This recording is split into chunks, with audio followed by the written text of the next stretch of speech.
جناب ابھی 27ویں ترمیم آئی نہیں، ابھی 27ویں ترمیم آئی نہیں، آپ مخالفت کیوں کر رہے ہیں؟ ابھی تو آپ کو متن آپ کو نہیں پتا لگا، آپ مخالفت کیوں کر رہے ہیں؟ آپ کو متن پتا لگ گیا نہیں، آپ حمایت کیوں کر رہے ہیں؟ بات سمجھ آئیے؟ یعنی مخالفت کے اوپر اعتراض ہے کہ ابھی تو متن ہی نہیں آیا، ابھی تو یہ بھی نہیں پتا کہ اس کے اندر لکھا گیا، آپ مخالفت کیوں کر رہے ہیں؟ اور بھائی جب پتا نہیں تو حمایت کیوں کر رہے ہیں؟ جب تو نے بھی نہیں پڑھا، میں نے بھی نہیں پڑھا، پھر تیری حمایت کس؟ جیسے تو حمایت کر رہا ہے ویسے ہی میں مخالفت کر رہا ہوں۔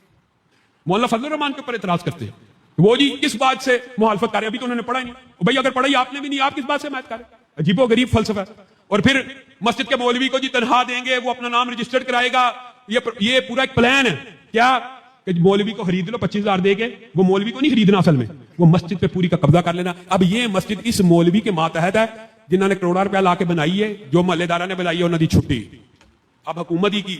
آپ یہاں پہ یہ اون باری بھائی کو پتا مساجد کے مسئلے، ہماری ایسی مساجد ہیں جو ہم نے اپنے ذاتی پیسوں سے لوگوں نے بنائی ہیں، اور وہاں پہ کسی شر پسند گروہ نے شکایت کر دی، سیل ہوگی وہ مسجد، جی اب کھلے گی تو اوقاف کا ملازم بیٹھے گا، بھائی پیسے میں نے لگائے، مسجد میں نے بنائی، آپ ایک ملازم رکھ کے اس مسجد کے مالک بن جائیں گے؟ آپ کو بے وقوف بنایا جاتا ہے۔ حکمرانوں کی ایسی کسی بھی سازش کو ناکام کرنے کے لیے آپ کو مذہبی قوتوں کو ایک ہونا پڑے گا۔